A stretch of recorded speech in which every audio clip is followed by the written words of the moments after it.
ورزشی قدیمی تاجیکان بزکشی و پایگاه روان امروز برادرها به این میدانی میان زمین یعنی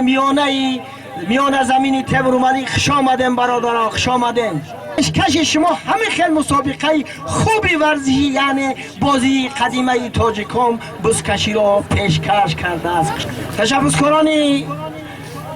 مسابقه ورزشی امروزه برادران اسرائیل پهلوان با تخلص ایسیک و برادرانی و از آن جمله جانبیک ها غزایف رستم از آن جمله یکی از مخلصانی درجه عالی بازی قدیمی بزکشی بابای مخصومی ایام از ناحیه واسق شلاق تسقل اکش کلخازی بابای مینالی محمد علی. پروردگار را تشبسکاران معرکه امروزه را دائما در پناه اسمت خودش نگاه بدارد و دستی کما نبینند. الله اکبر برادران.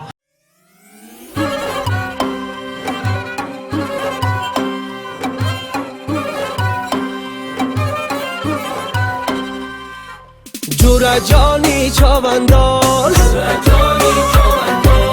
اسپی تو در تخت تاز جورا جانی چاوندازه اسپی تو در تخت تاز در عالم اشور شده ای جورا جانی چاونداز جورا جانی چاونداز اسپی تو در تخت تازه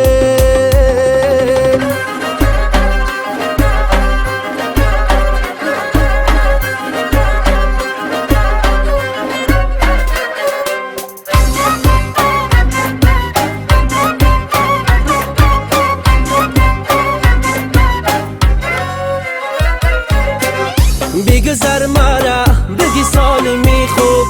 های بدو جانور بیا پای بیکوب نکنی باور یگان منی را حقی ما بین ما تو بزید تنی را جورا جانی چاونداز اسپی تو در تخت تاز در عالم اشور شده ای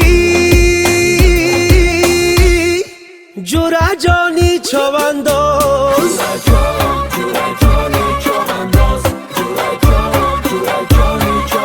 یه اسب سوار کی میایی قمچین گلینار کی میایی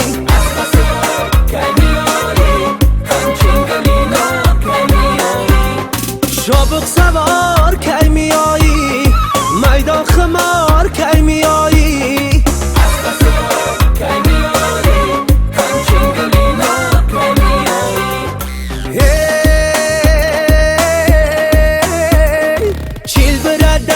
بسر در مو زدن چنگ و دی خواب میانی میدان زدن کشته ای پا بگیر و در زین بزن اسبی بالا قامت قمچین بزن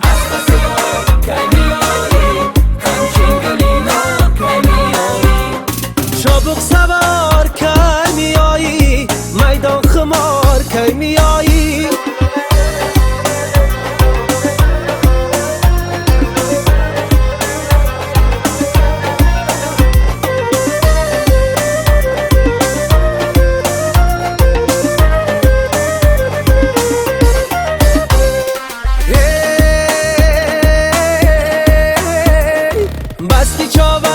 زور به چیل برای یافتنی آبرو بالا زورای با جوان مردی بگذر قرار